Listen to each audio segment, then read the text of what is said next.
The iPhone 7, the 2016 iPhone, is almost here. The iPhone 7 announcement is actually less than a month away, and Apple is currently testing 3 separate iPhone 7 models, the regular 4.7-inch model, and then 2 5.5-inch models, the iPhone 7 Plus and the iPhone 7 Pro. The iPhone 7 Pro does come with quite a lot of extra features, one of them being that dual camera module. Now personally, I do not see Apple selling 3 separate iPhone 7 models in September. One of the models is definitely going to be dropped, most likely the iPhone 7 Plus, the 5.5-inch model that doesn't come with the dual camera module. So then we'll have the iPhone 7 and the iPhone 7 Pro. However, Apple will probably call the iPhone 7 Pro, so this one with that dual camera module, the iPhone 7 Plus, for naming consistency. So hey everyone, welcome to Dozen of Tech, I'm Daniel, and now that we know pretty much everything there is to know in terms of the iPhone 7s, let's take a look and see how the iPhone 7 compares to the iPhone 7 Plus, all the details in detail.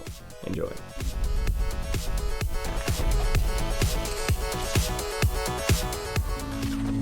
Okay, so section number 1, we have the design. So in terms of the design, you might have seen my iPhone 7 Final Leaks and Rumor series, so you pretty much know that the iPhone 7 looks pretty much identical to the iPhone 6 and the iPhone 6s when it comes to the design. The only actual differences from the iPhone 6 and 6s are the antenna bands. The top and the bottom ones are now gone, and only the edges ones are present, which makes the iPhone 7 look much better now, at least in my opinion. Besides this, no headphone jack on the iPhone 7s, and also dual stereo speakers, both of which I will be covering in a second. So the iPhone 7 and the iPhone 7 Plus, how do they differ? So in terms of the dimensions and the size, well, there's a huge difference between the two models. The iPhone 7 comes with a 4.7-inch display and the iPhone 7 Plus comes with a 5.5-inch display. But it's not just the display size, the iPhone 7 Plus is just huge. The iPhone 7 has a height of 138mm and the iPhone 7 Plus has a height of 158mm. That's a massive difference, 20mm or 2 centimeters, that's huge. In terms of the width, 67 versus 78mm, so massive 11mm difference, not even to mention the slightly thicker body that we get with the iPhone 7 Plus. Yeah, the iPhone 7 Plus is a pretty massive phone. Now the iPhones have already had pretty thick top and bottom bezels, so just for comparison, this is an iPhone 6s Plus versus a Samsung Galaxy S7 Edge, and interesting enough, both phones have the exact same display size, 5.5 inches, however the difference in size is just incredible. And finally, weight-wise, the iPhone 7 is going to come at about 140 to 150 grams, whereas the iPhone 7 Plus will come at 190 to 200 grams. So yeah, the iPhone 7 Plus is also much heavier than the iPhone 7. Now besides this, the display size and the actual dimensions of the two phones, the second design difference is in terms of the camera module. So on the iPhone 7 Plus, we're going to get a dual camera module, whereas on the iPhone 7, we're only going to get a single module camera system, however with a much larger aperture than before, which we'll be covering in the camera section of this video. And then we also have a smart connector on the iPhone 7 Pro. Again, this might be called the Pro or the Plus. Apple has been testing 3 different iPhone 7 models, the 7, the Plus, and then the Pro, the one I'm talking about, the one with that dual camera module. So if this is the case, if this phone will be called the iPhone 7 Pro instead of the iPhone 7 Plus, then I will be updating the title. But other than that, these are the only design differences between the iPhone 7 and the iPhone 7 Plus. Moving on to the second section of this video, we have the displays. So in terms of the display size, again, 4.7 inches on the iPhone 7 and then 5.5 inches on the iPhone 7 Plus. As for the actual resolution, we have 1334 by 750 on the iPhone 7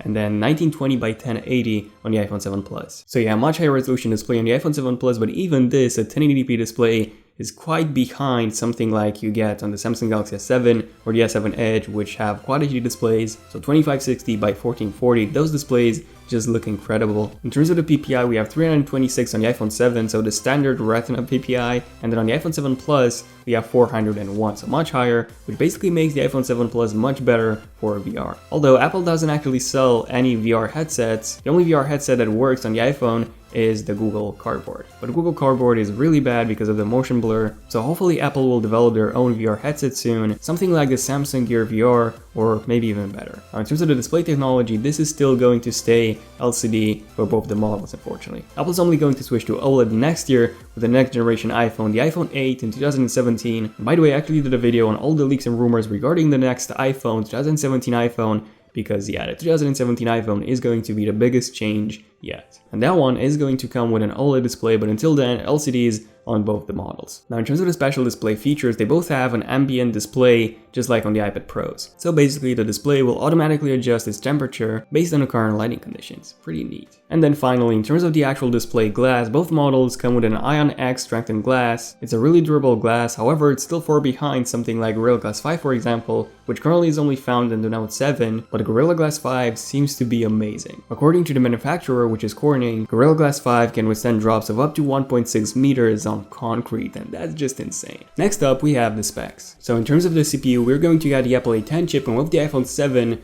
and the iPhone 7 Plus. And the Apple A10 chip is actually based on a smaller process, a 10nm process this time, so it's actually, the die size is smaller, so it's more power efficient, and it's also more powerful than the A9. Some rumors have initially suggested the Apple A10 chip to be a 6-core CPU, which would just be insane because this would be, in this case, this would be a multi-threading beast. So if this is the case, then we will get much better performance in apps such as GarageBand, for example, which do have to optimize complex projects before they can be played in real time, by the way. So this just might be a thing of the past with the iPhone 7. The Apple A9 chip is a dual-core 1.84 GHz processor, so I don't actually see Apple going from dual-core to 6-core just yet. Recent leaks have showed Geekbench scores for the supposed Apple A10 processor, and first off, those scores are just insane. The performance seems to be just on par with the Apple A9X processor, basically the one in the iPad Pros, and in case you don't know, that processor is insanely fast. I actually did a 4K video editing test, and it easily outperformed the Intel Core M processor, the Intel Core i5, and it was just a few seconds behind my quad-core Intel i7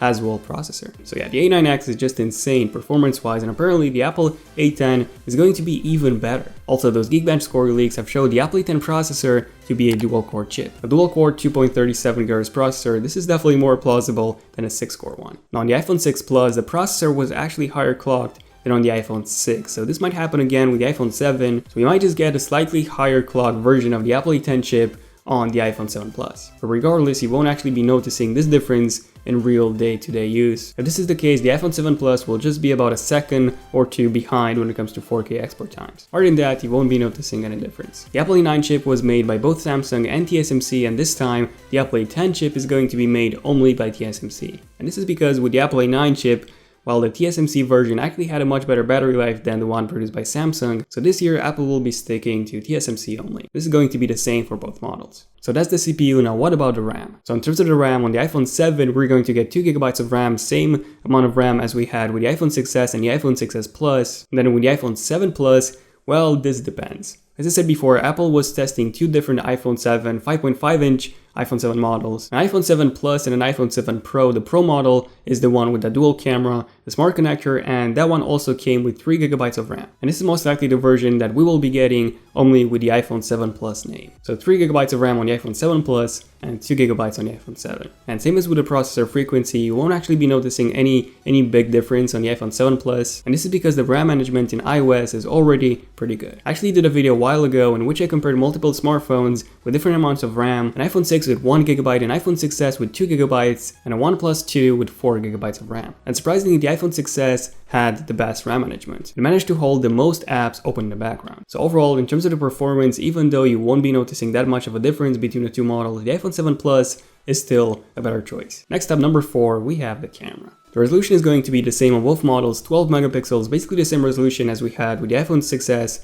and the iPhone 6s Plus. Now in terms of the aperture, on the iPhone 6s we have an f2.2 aperture, which is, it's a pretty small one, so in low light the camera is actually pretty bad. Yeah, this is an iPhone 6s versus an S7 Edge. The S7 Edge comes with an f1.7 aperture, and on the iPhone 7 we're going to get an aperture size of f1.7 to f1.9, so it's most likely going to be f1.7 by the way, so much better low light photography. On the iPhone 7 Plus we're going to get a dual camera module, and this is a really interesting thing. It was developed by Lynx Technology, and it will basically have two functions. The first one is going to be optical zoom, so you'll be able to zoom in a photo without losing that much quality, and this is because one of the lenses is a telephoto lens, so you would get a zoomed out shot, and the other one is a normal or a macro lens, so you get a more zoomed in shot. And then the iPhone will combine those two images and you will be able to zoom and post without losing that much quality. And this will work for both photos and videos. And then the second function is in terms of low light photography. So Lynx Technology has actually patented this. Basically each camera takes a photo at a different ISO level, and then the iPhone compares those two images and cleans up the noise.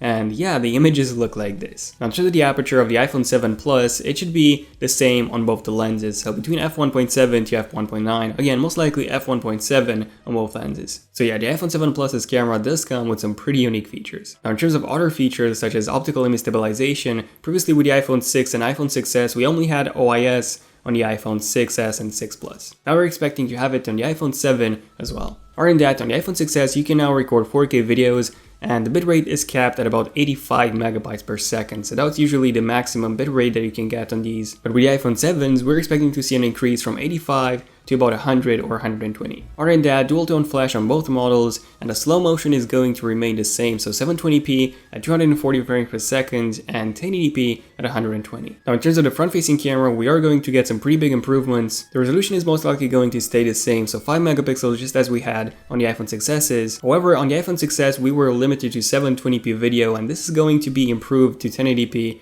which is pretty cool, but it's still behind something like the Samsung Galaxy S7 or the S7 Edge, which can shoot up to 1440p. Now in terms of the aperture is going to be increased from f2.2 like we had on the iPhone 6s to f1.7 to match the back-facing camera on both models. So the front-facing camera is also going to be much better in low light. Other than that, panorama, HDR, retina flash, everything is still going to be there on both models. So in terms of the camera, the iPhone 7 Plus is a much better option just because of that dual camera module, which again is going to be much better in low light, and also you will be able to zoom in your shots without losing that much quality. Moving on to section number 5, we have special features. So with the iPhone 6s, we had 3D touch, and with iOS 10, we're getting improved functionality. So for example, 3D touching on the notification center to clear all notifications, or in the control center, you can now 3D touch on the toggles, and you can also 3D touch now on certain apps, and this will give you widgets, so much more functionality in iOS 10. And yeah, 3D touch is not going anywhere. The first new feature is actually going to be waterproofing or water resistancy, so the iPhone 7s will be IP68 certified. This means submersion of up to 1.5 meters of water up to 30 minutes. Second, quick charging is also coming finally. This wasn't an issue with the iPhone 6s because, well, the iPhone 6s does have a pretty small battery, but in the iPhone 6s Plus it actually takes 3 hours to fully charge, obviously depending on which charger you use. But yeah, quick charging is definitely coming on the iPhone 7 Plus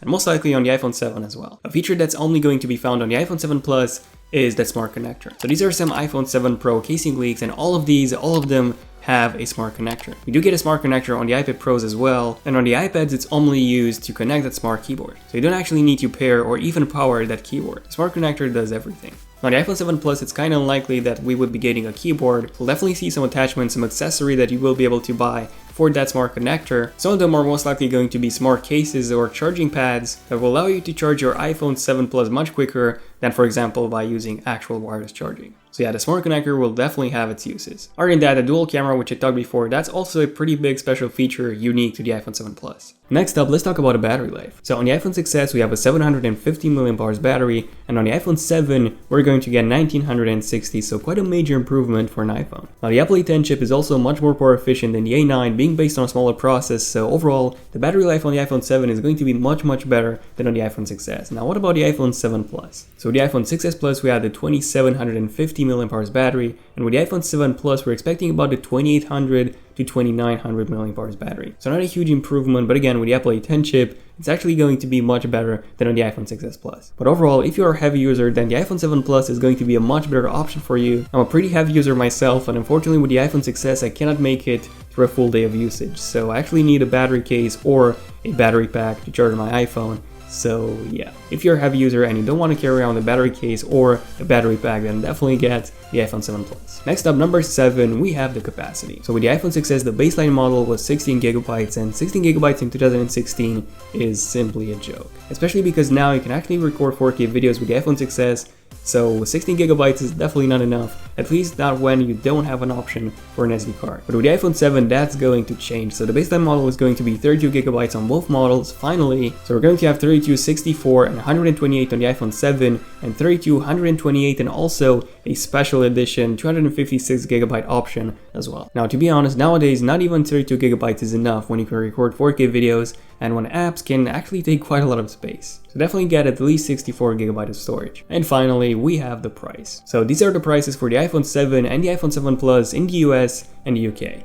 Now, if for some reason Apple is going to release all 3 models, so the iPhone 7, the iPhone 7 Plus, and then the iPhone 7 Pro, the one with the dual camera that I'm talking about in this video. So if the iPhone 7 Plus I talked about in this video is going to be the Pro, and then Apple will also have a non-dual camera module, just a 5.5 inch model, that would be the Plus. If this is going to be the case, then these are all the prices for all the iPhone 7 models in the US and the UK. So I'll be doing a hands-on review and a hands-on comparison between those two devices as soon as they're out, so feel free to subscribe if you want to see that. I also did a video comparing the iPhone 7 versus the iPhone 6s, so if you want to watch that video, just click here and you'll be taken to that video. Also, if you have enjoyed this video, feel free to give it a huge like. It took quite a while to make, So yeah, every single feedback is really appreciated. And yeah, I've kind of lost my voice, that's why I'm talking like this. That means that this was a really long video, so if you were epic enough to make it to the end of this video, let me know in the comments by saying I was epic enough to make it to the end of this video. Also let me know which phone was more suitable for you, the iPhone 7 or the iPhone 7 Plus. For me personally, it's neither, just because I do love the form factor of the iPhone 7,